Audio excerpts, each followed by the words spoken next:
संचार करणारे देवऋषी नारद मुनी भ्रमंती करता करता विख्यात अशा हस्तिनापुर नगरीमध्ये विधी सुत नारद येती हस्तिनापुरी नगरी विख्यात विधी सुत नारद येती हस्तिनापुरी नगरी विख्यात अभिमन्यू सुत धन्य परीक्षिती अभिमन्यू सुत धन्य परीक्षिती हर्षतया बहु होत जय अकंदा जय मेघश्याम मुकुंदा.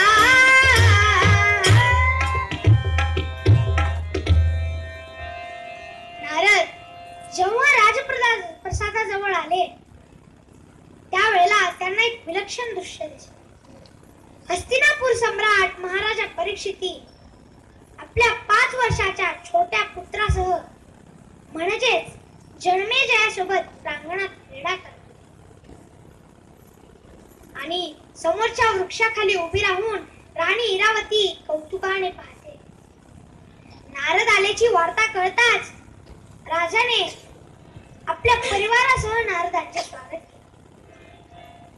नारदांनी जन्मेजयाच्या डोक्यावरून हात फिरवला व म्हणाले, राजा, तुझा हा पुत्र एवढा प्रबळ आणि पराक्रमी होईल की याचा धाक देवराज इंद्रालाही बसेल. राजा म्हणाला,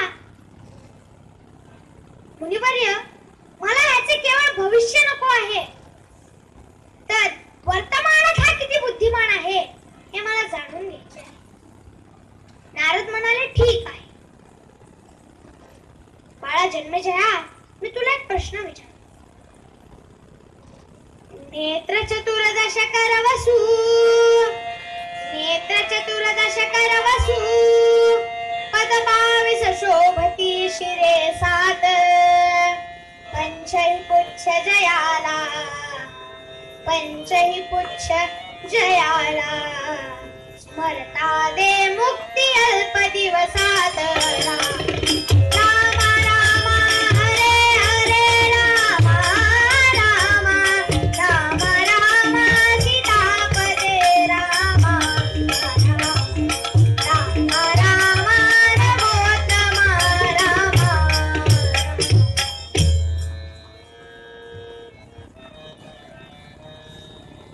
ज्याला 14 डोळे आहेत, 8 हात, 22 पाय, 7 डोकी, 5 शेपट्या आणि ज्याचे स्मरण करता क्षणी कोणत्याही संकटातून मुक्ती मिळते, असा हा देव कोण? हा प्रश्न ऐकताच राजा परीक्षिती सुद्धा चक्रावून गेला. पण जन्मेजयाचे डोळे मात्र चमकले, कारण त्याला उत्तर सापडले होते. त्याने परीक्षितीचे बोट सोडले आणि नारदांचे पकडून त्यांना राज दरबारातील कुलसिंहासनावर असलेल्या भव्य भिंतीवर कोरलेले चित्र दाखवले. ते चित्र कोणाचे होते हो? ते चित्र होते अर्जुनाच्या रथाचे. अग्रभागी सारथ्य करणारे गोपाल कृष्ण, मागे धनुष्यावर बाण चढवून शत्रूचा मर्ममेध करणारा अर्जुन व ध्वजदंडावर श्री हनुमंत विराजमान आहे. आता तुम्हाला वाटले असेल, या चित्राचा आणि त्या प्रश्नाचा काय संबंध? तर तो असा आहे, नेत्र चतुर्दश म्हणजे 14 डोळी, 14 डोळे, 4 घोड्यांचे 8, हनुमंतांचे 2, भगवंताचे 2 आणि अर्जुनाचे 2, 14.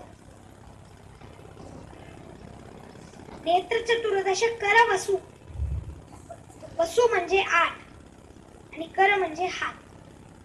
8 हात ते कुठले? तर भगवंतांचे 4, अर्जुनाचे 2 आणि हनुमंतांचे 2. पद 22, 22 पाय, 4 घोड्यांची 16, हनुमंतांची 2, भगवंतांची 2 आणि अर्जुनाची 2. 22 पाय, 7 डोकी, 4 घोड्यांची 4, हनुमंत, अर्जुन आणि भगवंत यांची प्रत्येकी 1 धरली तर 7 आणि 5 शेपट्या. 4 घोड्यांची 4 आणि हनुमंतांची 1. हे बघताच नारद त्याला जन्मेजयास म्हणाले, जन्मेजया, तुला जे मागून घ्यायचे ते तू मागून घे. जन्मेजयाने त्यांच्या पुढे हात जोडले आणि म्हणाला, मुनिवर्य, माझ्या पंजोबांच्या रथावर ती जी स्वारी बसली आहे ती तिथे कसे काय हे मला जाणून घ्यायचे आहे. नारद म्हणाले, ठीक आहे. आणि नारद त्याला गोष्ट सांगायला सुरुवात. सेतुबंध रामेश्वर, सेतुबंध रामेश्वर, धन्य तीर्थ हो, धन्य तीर्थ हो. फिरत फिरत आज तिथे, फिरत फिरत आज तिथे, येई पार्थ हो, येई पार्थ हो. पाहुनिया पार्थ हसे, पाहुनिया पार्थ हसे, योजिले पाषाण कसे, राघवा हे लोक्यणसे, राघवा हे लोक्यणसे. केश क्षत्रियास शोभलेन हो, शोभलेन हो. सेतुबंध रामेश्वर, सेतुबंध रामेश्वर, धन्य तीर्थ हो, धन्य तीर्थ हो. 12 ज्योतिर्लिंगांची तीर्थयात्रा करत करत महारथी अर्जुन सेतुबंध रामेश्वरास पोहोचला. तो तिथे येता क्षणी अनेक ब्राह्मणांनी त्याच्या भोवती गराडा घातला. अर्जुनाने कशी बशी सुटका करून घेतली आणि तेथे एक बटू आपल्या हातातल्या चेंडूशी खेळत होता. 12-14 वर्षाचे वय असावे त्याचे. तेजपुंज चेहरा, लखलखत्या हिऱ्यांसारखे डोळे, हसताना दिसणाऱ्या मोत्यांसारख्या दंतपंगती आणि विचारतात तर काय सोन्यासारखी अंगकाठी. हे बघून अर्जुन आकर्षित झाला. तो त्या बटूचे हात पकडतो आणि म्हणाला, हे बटो, तू आज मला देवदर्शन घडव. दोघेही चालत चालत मंदिराच्या गर्भगृहात आले. तो बटू सांगतोय, बरं का अर्जुन महाराज, रामरायांनी वानरवीरांच्या हाती पाषाणांचा सेतू बांधण्याच्या आधी या महादेवाची स्थापना केली. त्यामुळे याला रामेश्वर असे ओळखले जाते. तो म्हणाला, चला, जेथे सेतू बांधला ते स्थान तुम्हाला दाखवतो. आणि तो बटू धावतच सुटला. धावताना देखील हातातला चेंडू उडवत खेळत चालला होता. त्याची चपळ हालचाल थक्क करणारी होती. चेंडू हा भास्कराचा करुणी निज बळे, खेळ खेळी मनाचा, मेरू वैराग्याचा, चपळ बहु परिसंग नाही कुणाचा. वैरी लंकेशाचा, अशोक वणीचा, मित्र विभीषणाचा, लाला हा अंजनीचा, जरमर दास श्री राघवाचा. जय जय रघुवीर समर्थ. दोघेही चालत चालत धनुष्कोडी या ठिकाणी आले.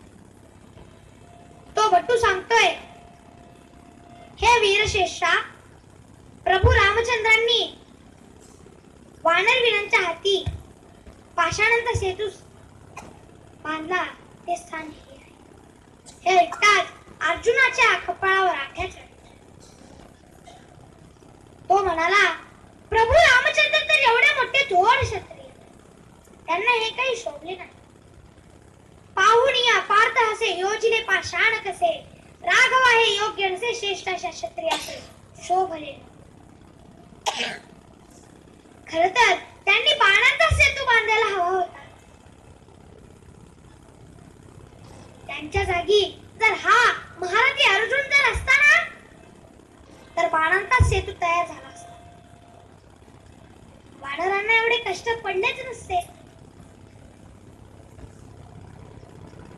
कारण मी लहान असताना मातेच्या गजगौरी व्रताच्या उद्यापनाच्या वेळेला पृथ्वी ते स्वर्गापर्यंत शिडी तयार केली बाणांची, आणि त्यावरून माझा बंधू भीमसेन याने इंद्राचा ऐरावत खांद्यावरून खाली आणला. मी असतो तर शरवा परुणी, मी असतो तर शरवा परुणी, सेतू करुणी लंकाये, सेतू लंकाये. पार्थवचन ऐकुनी बटू क्रोधुनी, पार्थवचन ऐकुनी बटू क्रोधुनी, कौतुक करिता देवीर गाऊनी, मी असतो तर शरवा परुणी, मी असतो तर शरवा परुणी. अर्जुनाचे आत्मगौरवाचे शब्द ऐकले आणि त्या भट्टूचे डोळे रागाने उतारले. त्याने रागाने आपला हातातला चेंडू अंतराळात भिरकावून दिला आणि म्हणाला, महाराज, पाषाणांचा सेतू आणि बाणांचा सेतू त्यात खूप फरक असतो. जो खरा धनुर्धारी असतो त्याला फक्त शस्त्रांची भाषा बोलता येते. मी याव केले असते, मी त्याव केले असते, हे तर फक्त पळकुटेच बोलत असतात. पुरुषार्थ दाखवायची वेळ आली की भागुबाई सारखे पळून जातात.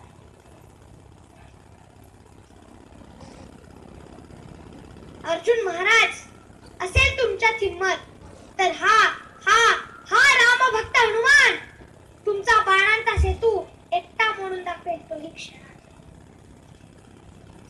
करू नको वल्गणा वीरा, करू नको वल्गणा वीरा, लावितो धनुवर शरा, तो खरा जग बाहुबली त्या म्हणती, त्रिकुदल धर धर कापती, तो खरा जो शब्द मुखाने बदला, प्राणास वजाने जपला, तो खरा.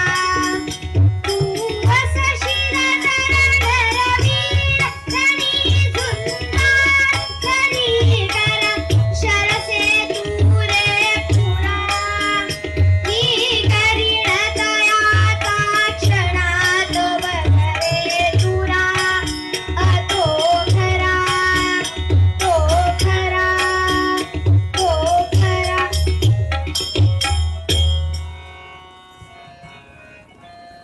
असा या दोघांचा संवाद चाललेला असताना आजूबाजूला बघ्याची गर्दी झाली. अहो, असतात ना असे लोक गावोगावी. रस्त्यात एखाद्याचा जीवही जात असला तरी त्या क्षणी त्याला मदत करायची सोडून त्याचा मरणाचा तमाशा करणारी असतात, आणि त्याला त्याची क्लिप करून त्याला नेटवर टाकणारीही असतात. गर्दीची मानसिकता तशी आहे हो, आणि आजही तशीच आहे. कीर्ती तवसे तुम्ही तोडी तोरे, जरी नयश मिळाले कर्ण सेवा तुझी रे. विजय मज से रे अंतरी जाण हे तू, दहन करीण माझा खंडिता गान से तू. जय जय रघुवीर समर्थ. आणि त्या गर्दीतून कोणीतरी ओरडले, अहो पैस लावा पैस. तो म्हणाला, ठीक आहे. अर्जुन महाराज, जर माझ्या हातून तुमचा हा बाणांचा सेतू मोडला नाही तर तुम्ही सांगाल ती सेवा मी तुमची करायला तयार आहे. तात्काळ अर्जुनाने त्यावर गर्जना केली. ही सर्व कथा देवर्षी नारद मुनी जन्मेजयास सांगत आहे. जन्मेजय डोळे विस्फारून आणि कान टवकारून ऐकत आहे. आणि तो चटकन म्हणाला, सांगा सांगा मुनिवर्य, काय गर्जना केली आमच्या अर्जुन महाराजांनी. मुनिवर्य म्हणाले, ऐक बटू, तू जर हा माझा बाणांचा सेतू मोडलास तर हा महारथी अर्जुन अग्नी काष्ठ भक्षण आणि त्या क्षणी स्पर्धा सुरू. अर्जुनाने आपल्या खांद्यावरचे धनुष्य काढले, त्यावर प्रत्यंचा चढवली आणि एक टणकार केला. तो काय, समुद्राच्या लाटा सुनामी सारख्या किनाऱ्यावर आखू लागल्या. आणि अर्जुनाने त्या क्षणी अक्षय भात्यातून बाण काढून समुद्र रामेश्वर ते लंका सेतू तयार केला.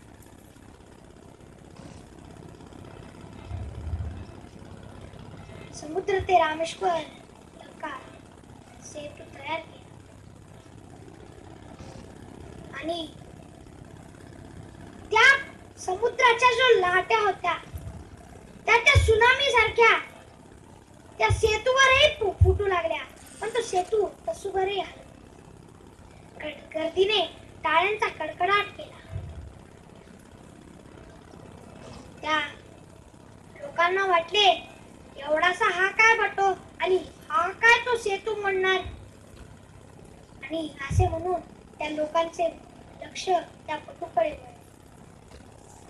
तो पटू चालत चालत तिथल्या एका महाखडकावर उभा राहिला आणि बघता बघता त्याने रूप पालटले. खूप उपकार करुणी भयंकर, कपी झाला गगनाकार. गर्जना करुणी जय रघुवीर, सेतूवरी आदळले. तो विशाल काय रूप धारण केलेला महाकपी जय श्रीराम अशी गर्जना करत आकाशात आणि थोड्याच वेळात आकाशातून एखादी उल्का कोसळावी तसा तो कपी त्या सेतूवर आदळला. बाणांचा सेतू छिन्न विछिन्न झाला. हे बघताच अर्जुनाच्या हातातले धनुष्य खाली पडले. गर्दी होत्याची नव्हती झाली. इकडे जन्मेजयाचा तोंडही रडवेला झाला. त्याने टबटबलेल्या डोळ्यांनी नारदांना विचारले, पुढे काय झाले. शूरण हो बाणन कासे तू, बिगडे काज कपीने. बिगडे काज कपीने, पूर्ण होगी शपथ पार्थकी. पूर्ण होगी शपथ पार्थकी. आगे राम ही जाने जाने, आगे राम ही जाने.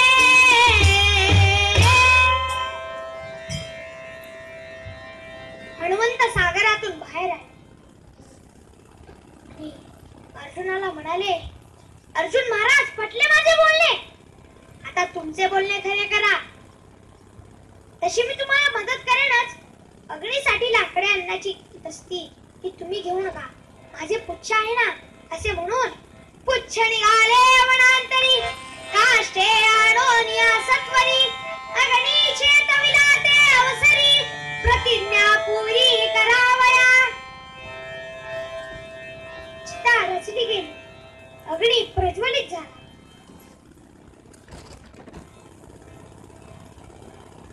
थोड्याच वेळात अर्जुनाला त्यात उडी मारायचे होते. त्याने आपले धनुष्य व अक्षय भाता हनुमंतांना सोपवला आणि म्हणाले, दैत्य मनात असलेल्या माझ्या बंधूंना हे सर्व पोचती करा. हे सर्व पोचती करा असे म्हणून चितेला पहिली प्रदक्षिणा घातली, दुसरी घातली, तिसरी घालतानाच मागून एक हाक ऐकू आली, अरे अरे अरे थांबा थांबा, हेच काय चालते काय? हाक मारुनी पार्थास थांबविले, हाक मारुनी पार्थास थांबविले, येऊनी मग विप्र त्यास बोले, कोण होते साक्षी त्या क्षणी, हिरे कोण होते साक्षी त्या क्षणी, हे नारायण हे सत्य वर्णदमी, हे नारायण हे सत्य वर्णदमी. अर्जुनाने अथपासून इथेपर्यंत घडलेला सर्व प्रकार आलेल्या वृद्ध विप्राला सांगितला. तो विप्र म्हणाला, तुम्हा दोघांना आपल्या सामर्थ्यावर खूपच विश्वास दिसतोय, पण काय रे, तुम्ही जो अटीतटीचा सामना केला त्याला कोणी साक्षीदार असते, पण तो कोणी होते का? येथे तर मला कोणीच दिसत नाहीये. तो म्हणाला, जे घडले ते जाऊ द्या, आता जे न्यायाला धरून आहे ते आपण करू. तुम्ही जो आधी अटीतटीचा सामना केला तो पुन्हा करा, मी पंच म्हणून राहील. हनुमंतांनी मान डोळावली आणि अर्जुनाने त्याचे धनुष्य सावरले. अर्जुनाने सेतू तयार केला. हनुमंत सेतू उद्ध्वस्त करायला गंभीरपणे उभे होते. ते पुन्हा आकाशात त्यांनी उडी घेतली आणि तो अनाहूतपणे आलेल्या विप्राच्या रूपात आलेल्या भगवंताने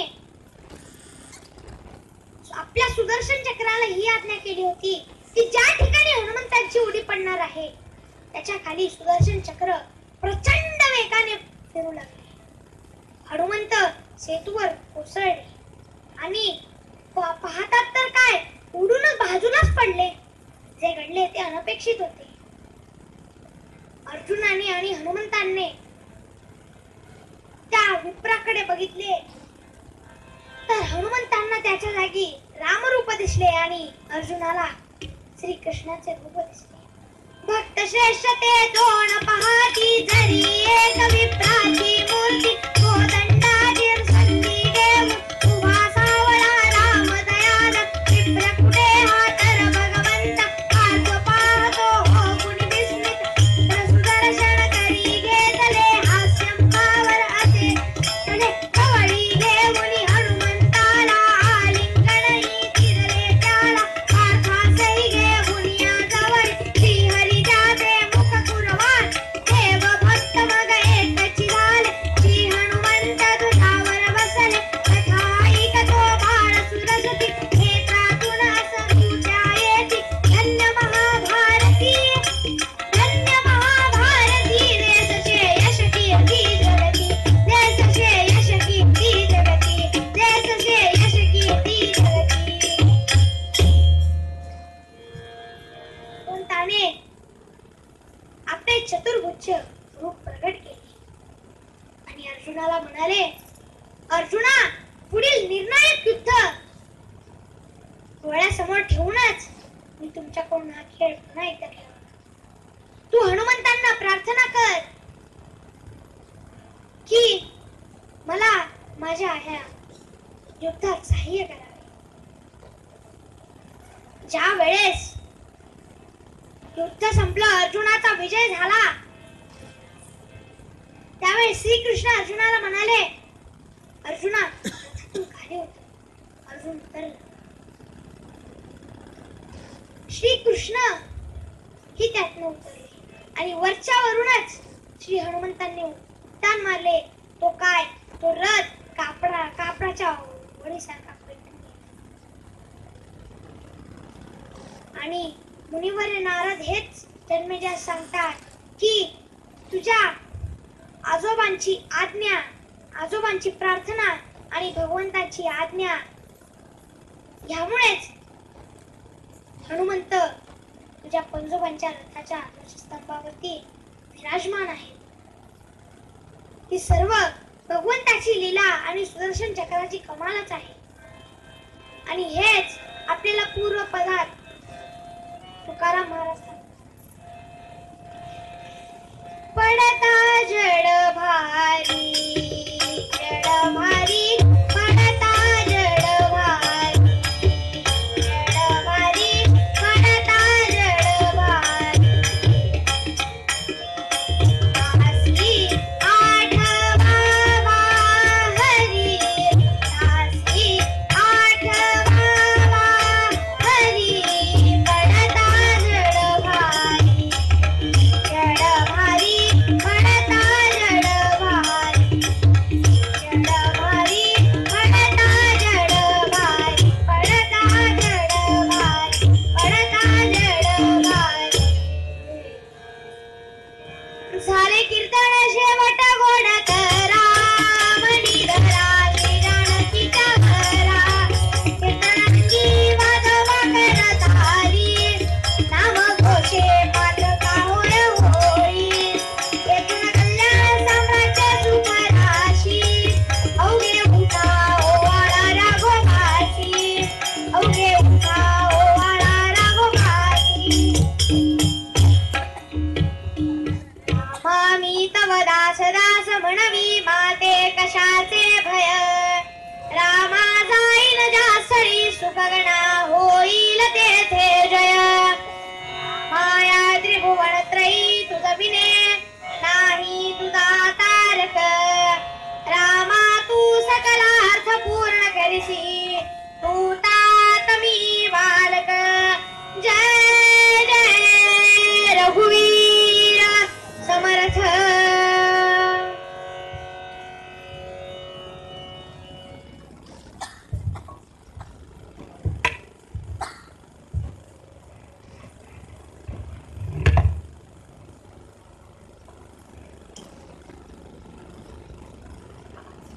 गेली 1.5 ते 2 तास आपल्या समोर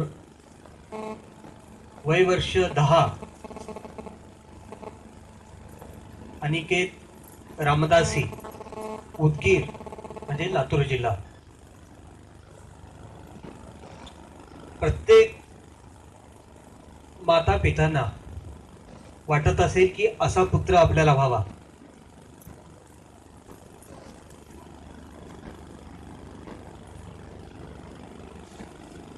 पाहिलं तर वय किती लहान, पण या छोट्या वयामध्ये त्यांनी ही मोठी कला, भक्तीची कला प्राप्त करून घेतली. सज्जनगडावर गेली 5 वर्ष झाली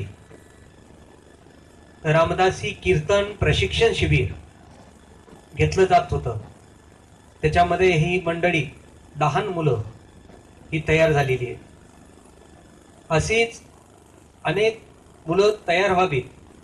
अनेक माता पित्यांना इथं वाटत असेल अनिकेत बुवांचं कीर्तन इथं ठेवण्यामागचं कारण हेच की आपल्या शिरगाव मधून सुद्धा अशी लहान मुलं आपले कीर्तनकार व्हावे आणि अख्ख्या महाराष्ट्रामध्ये फिरून धर्माचा प्रचार करावे, भक्तीचा प्रचार करावे, हीच इच्छा आपली आहे. तर या निमित्ताने आज या ठिकाणी कीर्तन उत्तम प्रकारे 1.5 तास झालं मंत्रमुग्ध असं सगळ्यांना, सगळ्या श्रोत्यांना केलं त्यांनी. या ठिकाणी त्यांच्या वडिलांचे, त्यांच्या आजोबांचे, सगळ्या कुळाचे त्याचे आशीर्वाद त्याच्या पाठीशी आहेत. कारण समर्थांच्या परंपरेतला मठ आपला जसा आहे इथला, तसाच लातूर जिल्ह्यामध्ये उदगीर या ठिकाणी समर्थांचा मठ आहे. त्या मठाचे हे रामदासी आहे. आपल्या आत्ता जे कीर्तनकार उभे होते अनिकेत रामदासी, त्यांचे आजोबा ते रोज 5 घरं भिक्षा मागितल्याशिवाय जेवत नाही. समर्थांनी जे बंधन किंवा एक परंपरा सुरू करून दिली रामदासींसाठी, ती परंपरा अव्याहतपणे अजून त्या मठामधून चालते. फळे रसाळ गोमटी, अशी फळे रसाळ गोमटी येत असतात. मग आपल्या घरामध्ये अशी परंपरा निर्माण व्हावी यासाठी आपल्या घरच्या मोठ्या व्यक्तीने काहीतरी त्याग करावा लागतो, काहीतरी चांगल्या गोष्टी कराव्या लागतात, तर आपले नातू पंतू हे चांगले निर्माण होत असतात. म्हणून आपल्या शिरगावमध्ये नक्कीच आपल्या शिरगावचं भाग्य यावर्षी 300वी जयंती, 300वी पुण्यतिथी, आणि या निमित्ते हा सगळा कार्यक्रम काहीतरी वेगळं काहीतरी होईल शिरगावमध्ये असे संकेत दिसायला लागलेले. या कीर्तनाच्या निमित्ताने अनिकेत बुवा रामदासी आणि त्यांचे वडील अतुल बुवा रामदासी यांनी ही कीर्तन सेवा आपल्या शिरगाव मठामध्ये या पुण्यतिथी निमित्त केल्याबद्दल त्यांना आपल्या शिरगाव ग्रामस्थांच्याकडून आणि शिरगाव दत्तात्रय स्वामी मठ विश्वस्तांच्या कडून त्यांना या ठिकाणी त्यांचे आभार मानतो आणि या ठिकाणी थांबतो. जय जय रघुवीर समर्थ.